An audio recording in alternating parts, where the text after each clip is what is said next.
Hey, how's it going? Dave Brown here with the New Populist.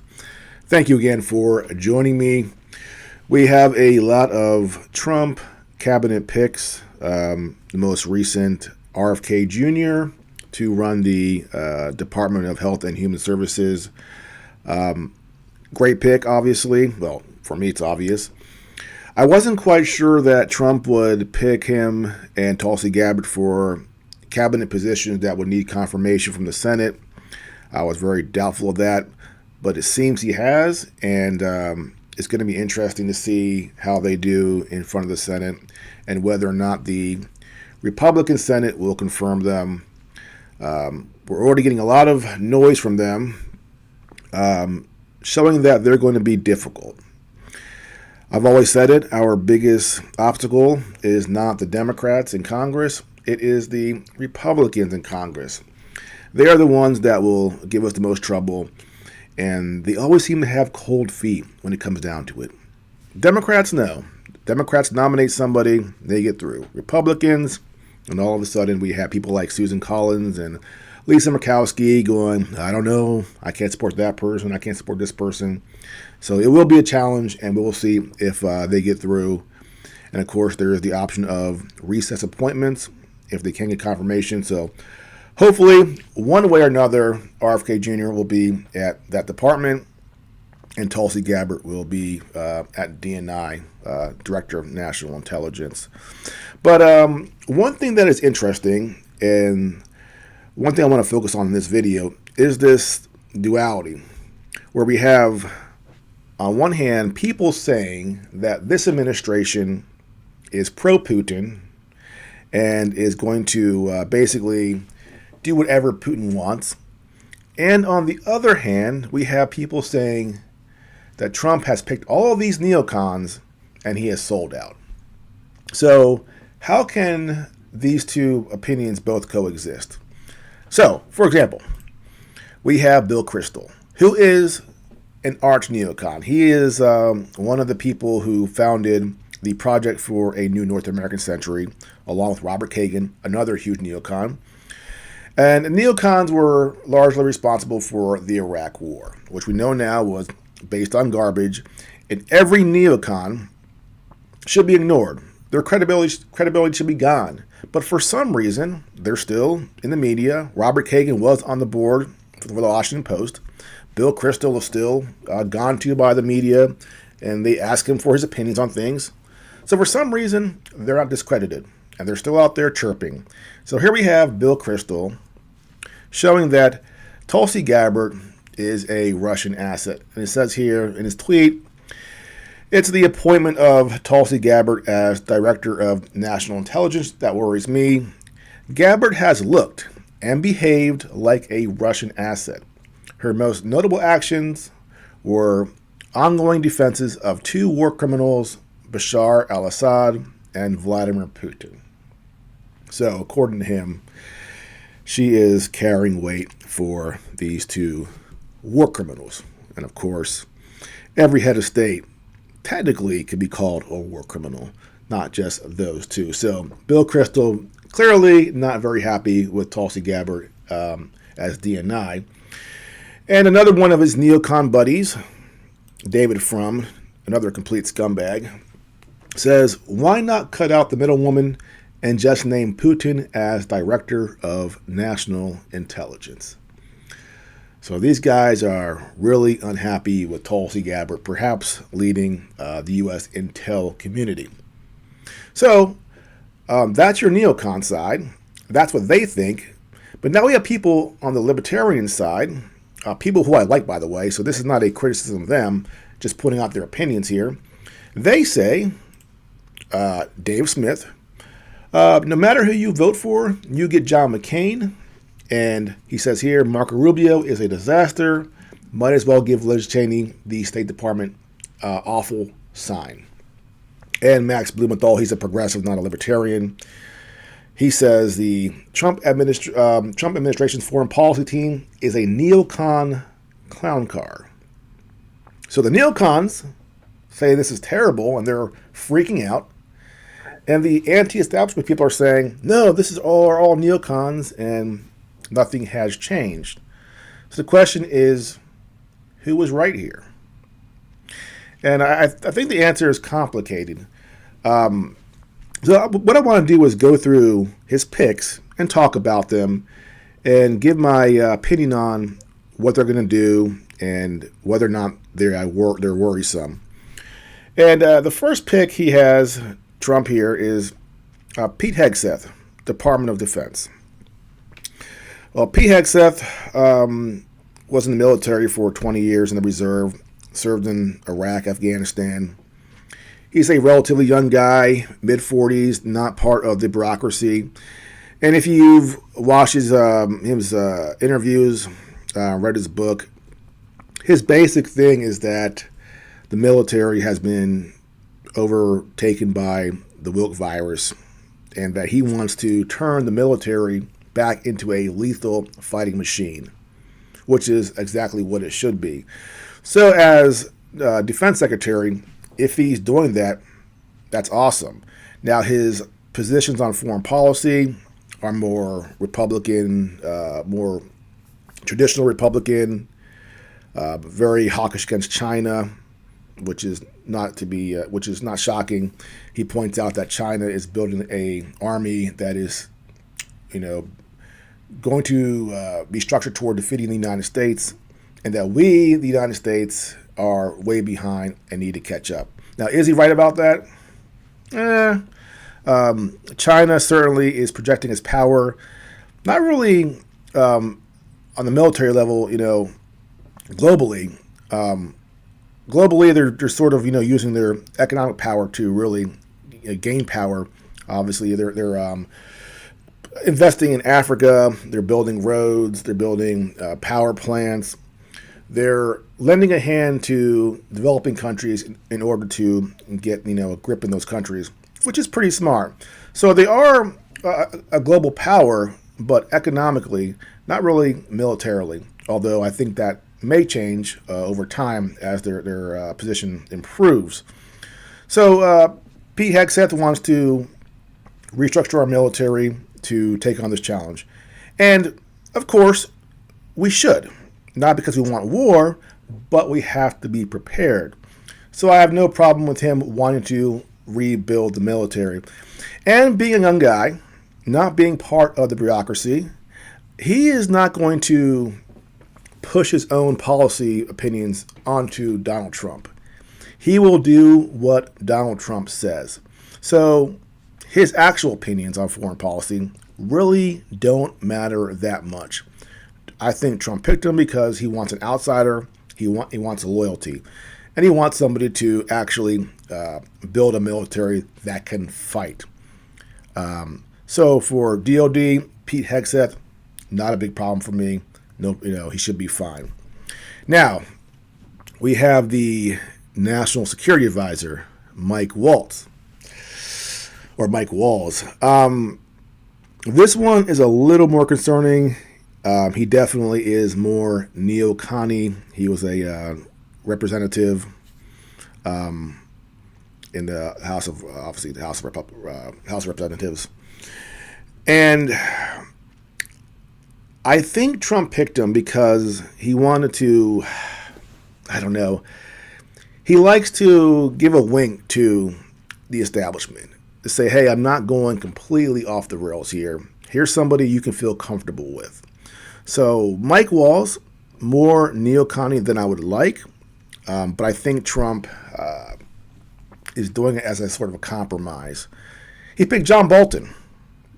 John Bolton was a maniac, and Trump oftentimes ignored John Bolton. So Trump is making the policy here, not Mike Waltz, and I think Mike Waltz will fall in the line, and if he doesn't, he'll get fired.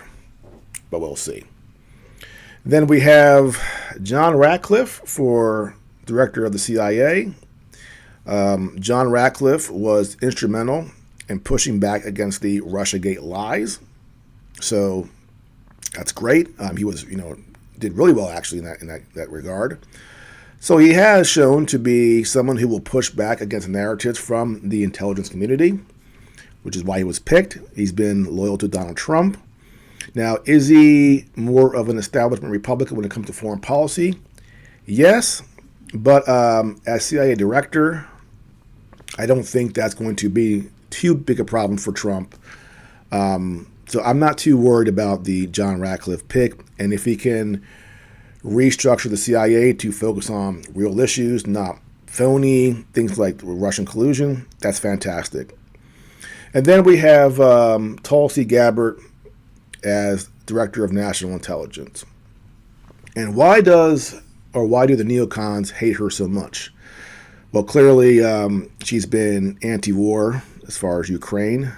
She was very outspoken about our involvement in Syria because the CIA waged a war in Syria to try to get rid of Bashar al-Assad. And she spoke up about the gas attacks in Syria, saying that there was no credible evidence that Bashar al-Assad was responsible. And by saying that, she got the ire from the neocons. So that's why they don't like her. She has challenged the intel community. And as Director of National Intelligence, she can really filter out all the garbage that might get to Trump. And that is the key thing here, because when you have the Iraq War, for example, Bush needed the intel to back up what he wanted to do. And so if you don't have the intelligence giving you what you want, then you're sort of, your hands are tied. And with Tulsi at the top here, she can make sure that garbage intelligence, that's, anti-Putin intelligence, made up stories about Russia, she can make sure that doesn't get to Trump. And she can filter all the conspiracy theories, all the anti-Kremlin, things that the intelligence community wants to push out. Remember, we had the whole thing about the Russian bounties that made it to the page of the Washington Post. Things like that will not slip through. So she is a gigantic filter that will filter out all of the garbage intelligence coming from lower levels of the intel community that will try to blame Russia and China for a lot of stuff. So that's why her pick is very important, and that's why her position there is very important, and that's why these neocons are losing their mind that she's there. She is the stop for all that garbage. So now we have Marco Rubio, Secretary of State, Little Marco. Well, he certainly is an establishment Republican, although he has been better the last 8 years. But deep down, his origin story is not to be a renegade, not to be a rebel, but really be part of the Republican establishment. So we do need to keep an eye on Marco Rubio. He has been better of recent. He did vote against giving more funding to Ukraine. And I think the thing that will keep him in line is that his aspirations are to be president one day. And it's clear by now that if you want to be president, you need to have MAGA on your side. This is now a MAGA party. You're not going to get the Republican nomination if you piss off the MAGA base. So, with that in mind, Rubio might be more inclined to actually follow Trump's agenda, not go off the reservation and run his own sort of shadow policy in order to stay on the right side of the Republican base that is now MAGA and give himself a shot in 2028. Perhaps that's what he might do. So we have to keep an eye on him. He is smart, he is slippery, and he does have a long time in Washington, D.C. He knows all the players. He was in the Senate. And if there's somebody that could cause the most problems for Trump and his agenda, it's definitely Marco Rubio. So we have to keep an eye on him. Next, we have Elise Stefanik. She will be the UN ambassador. She is rabidly pro-Israel. which, again, I'm not anti-Israel. I do think we should we should be able to criticize Israel without being called anti-Semitic. And so, from my opinion, she is way too rabid in that regard as far as defending Israel. But at the UN, she doesn't really have any power to do anything. She will go up in front of the UN and she will read a script that's given to her, which will be very pro-Israel. And then she will vote, obviously, in support of Israel. But she will be following the orders from Donald Trump. So while it might be annoying to see her be so openly and, Israel, Israel, Israel, at the end of the day, it's really a position that doesn't have actual power. But it will make the Israelis feel happy because they like her, and that will soothe them. So, rabidly pro-Israel to the point of annoyance, but no real power. And the same thing with Mike Huckabee, very, very pro-Israel. He will be the U.S. ambassador to Israel. But again, he's there to make the Israelis feel good because he's so pro-Israel. And but again, he's not going to be shaping policy per se. He has his opinions, which he's voiced, but he's not going to actually create policy. And that'll be the domain of Trump, and he will do what Trump says. So those two people, not too worried about them, although they will be annoying when they go in front of a microphone and basically, for lack of better words, kiss Benjamin Netanyahu's butt. That's what they will do. And it will be annoying, but it doesn't really mean that much. So those are his picks for so far in his cabinet as regards to foreign policy. It's a mixed bag. Some of them are really good. Some of them are annoying. Some of them we have to keep an eye on. And again, when you have two sides, the neocons saying that this cabinet is a disaster, and then the anti-establishment people saying, oh my God, they're all neocons, the truth really lies in the middle. It's complicated. It's not either or, it's not either one. It's a mix. But ultimately, remember, Trump is making policy, not these people. And he picked these people for loyalty, and ultimately they're supposed to do what he says.